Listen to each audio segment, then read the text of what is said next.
Hi friends, welcome to our channel. ఈరోజు నేను trimer timer రియాక్షన్ని explain చేస్తాను. ప్రీవియస్ వీడియోలో నేను క్లోబ్స్ రియాక్షన్ని ఎక్స్ప్లెయిన్ చేస్తున్నాను కదా, ఇప్పుడు ట్రైమర్ టైమర్ రియాక్షన్ని ఎక్స్ప్లెయిన్ చేస్తాను.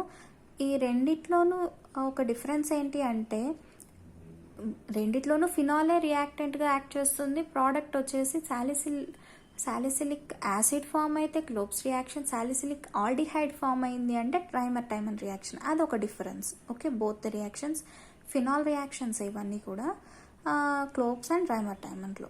ఒక డిఫరెన్స్ ఏంటి అంటే, యాసిడ్ ఫామ్ అయింది అంటే క్లోబ్స్ రియాక్షన్, అలాగే ఆల్డిహైడ్ ఫామ్ అయింది అంటే ట్రైమర్ టైమర్ రియాక్షన్.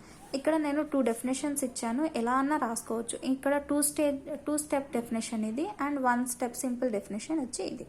నేను ఇది ప్రిఫర్ చేస్తాను కాబట్టి ఫస్ట్ ఇది చెప్తున్నాను. ఇందులో ఏంటి అంటే, ట్రైమర్ టైమర్ రియాక్షన్లో ఫినాల్ వచ్చి క్లోరోఫామ్ ప్రెజెన్స్లో either aqueous KOH potassium hydroxide లేదంటే సోడియం హైడ్రాక్సైడ్ ప్రెజెన్స్లో ఆర్థో హైడ్రాక్సీ బెంజాల్డిహైడ్ అంటే సాలిసిల్ ఆల్డిహైడ్ అనమాట. ఆర్థో పొజిషన్లో బెంజిన్ రింగ్ యొక్క ఆర్థో పొజిషన్లో ఆల్డిహైడ్ అనేది యాడ్ అవుతుంది.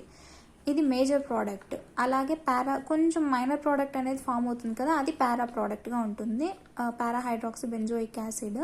సో మనకు మైనర్ ప్రోడక్ట్ వచ్చేసి మనం ఇంక్లూడ్ చేయము, కాబట్టి మేజర్ ప్రోడక్ట్ మాత్రమే మనం రియాక్షన్స్ అనేది చూస్తాము. Okay, treatment of phenol with chloroform CHCl3 in the presence of aqueous sodium or potassium hydroxide, NaOH కావచ్చు, KOH కావచ్చు.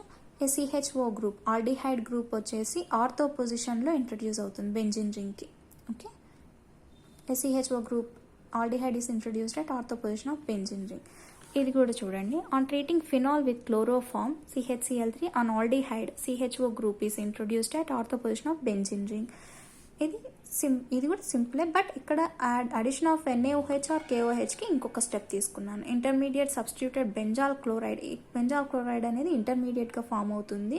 నేను అది మెకానిజంలో చూపిస్తాను.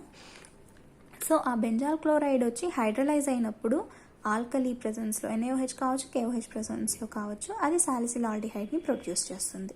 ఓకే, అది ఇప్పుడు దాని మెకానిజం చూద్దాం. ఫస్ట్ మీరు NaOH తీసుకోవచ్చు లేదంటే KOH తీసుకోవచ్చు. నేను 2 పెట్టి చూపిస్తున్నాను, మనకు కావాల్సింది OH మాత్రమే కాబట్టి నేను 2 పెట్టాను, మీరు ఏదో ఒకటి రాసుకుంటే సరిపోతుంది. ఓకే, NaOH అనేది Na+గా OH-గా ఫామ్ అవుతుంది. అలాగే KOH అనేది K+ అండ్ OH- ఫామ్ అవుతుంది. ఇక్కడ ఈ ఫామ్ అయిన OH- అనేది క్లోరోఫామ్తో అటాచ్ అయ్యి ఇక్కడ చూడండి CCl3H. Okay, CHCl3. ఈ మైనస్ ఛార్జ్ అనేది ఈ H+ని తీసుకొని H2Oగా రిమూవ్ అయిపోయేసి ఈ ఛార్జ్ ఇక్కడున్న బాండ్ వచ్చి క్లోరిన్ తీసుకొని C-Cl3 అనేది ఫామ్ అవుతుంది. Okay, with lone pair of electrons C-Cl3 and H2O అనేది రిమూవ్ అయిపోయింది వాటర్గా. నెక్స్ట్ స్టెప్లో ఏంటి అంటే C-Cl3 ఉంది కదా, ఒక Cl- అనేది రిమూవ్ అయిపోయేసి డైక్లోరో కార్బిన్ అనేది ఫామ్ అవుతుంది. ఇది న్యూట్రల్ ప్రోడక్ట్. ఎలక్ట్రోఫైల్ అనేది జరుగుతుంది ఇక్కడ. ఇది ఎలక్ట్రోఫైల్గా ఒక అంటే Cl- వెళ్ళిపోయిందంటే ఒక స్టెబిలైజ్డ్ స్టేట్ అన్న వస్తుంది, కాబట్టి నేను Cl- రిమూవ్ చేసేసాను ఇక్కడ. ఓకే, నెక్స్ట్ స్టెప్లో ఏంటి అంటే ఫినాల్ని మనము ఇప్పుడు ఫామ్ అయిన ఫినాల్ని ఇక్కడ ఉన్న H+గా రిమూవ్ చేసేస్తే ఈ బాండ్ వచ్చి O- అయిపోతుంది. ఇక్కడ లోన్ పేర్ ఆఫ్ ఎలక్ట్రాన్స్ ఉన్నాయి కదా, ఈ lone pair of electrons move అయ్యి ఇక్కడ డైక్లోరో కార్బిన్ వచ్చింది కదా CCl2కి, ఈ బాండ్లు అనేది ఇక్కడికి వెళ్తుంది. ఈ లోన్ పేర్ ఆఫ్ ఎలక్ట్రాన్స్ని ఈ కార్బన్కి ఇస్తుంది, ఇది వచ్చి ఈ కార్బన్కి ఇస్తుంది ఆర్థో పొజిషన్లో. ఇక్కడ ఉన్న పేర్ వచ్చేసి ఈ కార్బన్తో పేరింగ్ చేస్తుంది. ఈ కార్బన్ పేర్ అవుతాయి. ఓకే, అక్కడ మనకేం కాంపౌండ్ వస్తుంది, డబుల్ బాండ్ O వస్తుంది, H అండ్ CCl2- వస్తుంది. ఇక్కడ ఈ బాండ్ వచ్చేసి ఈ కార్బన్ తీసుకొని ఈ బాండ్ వచ్చి మళ్ళీ O- తీసుకొని, ఎందుకంటే ఇది అంత స్టెబిలైజ్డ్ ఉండదు కాబట్టి దాన్ని మనం స్టెబిలైజ్ చేసుకుంటూ వస్తాం. ఇక్కడ ఎలా ఫామ్ అయింది, O- అండ్ CHCl2 ఫామ్ అయింది. ఇది ఇంటర్మీడియట్. ఓకే, ఇదన్నా రాయొచ్చు, ఇలా అన్నా రాయొచ్చు, ఇంటర్మీడియట్. ఇక్కడ O- తీసుకున్నాను కాబట్టి ఇక్కడ రాశాను. 2 బెంజాల్ క్లోరైడే. సో నేను ఇక్కడ రాసాను ఇంటర్మీడియట్, మీరు ఇక్కడ కూడా కావాలంటే ఇంటర్మీడియట్ కాంపౌండ్ అని రాసుకోవచ్చు. ఓకే, ఇక్కడ నేను ఆల్రెడీ ఇక్కడ 3 KOHతో ట్రీట్ చేశాను కదా, 3 KOH ఆర్ 3 NaOHతో 3 NaOHతో ఆర్ 3 KOHతో ట్రీట్ చేశాను. ఇక్కడ ఒక NaOH ఆర్ KOH అనేది యాడ్ చేసుకొని ఇక్కడ OHని యాడ్ చేసుకున్నాను కదా. సో ఒక NaOH ఆర్ KOH ఇక్కడ రిమూవ్ అయ్యింది. ఇంకా 2 మనకు NaOH ఆర్ KOH ఉన్నాయి కదా, ఆ 2 NaOH ఆర్ KOHని ఇక్కడ యాడ్ చేసుకొని ఈ Clsని నేను రిమూవ్ చేసేస్తున్నాను.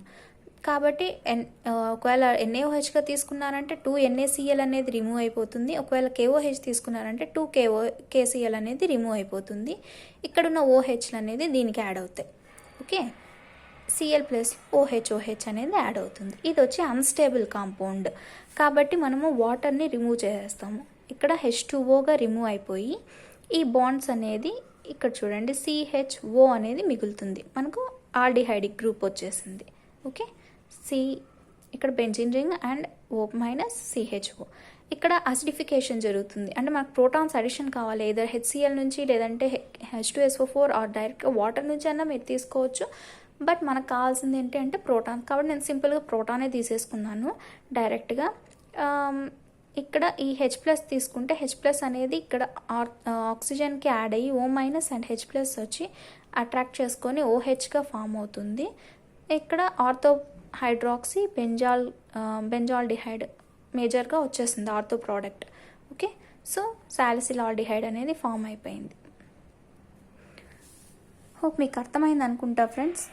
రైమర్-టైమన్ రియాక్షన్ మీకు నచ్చితే లైక్, షేర్ అండ్ సబ్స్క్రైబ్ చేయండి. Thanks for watching.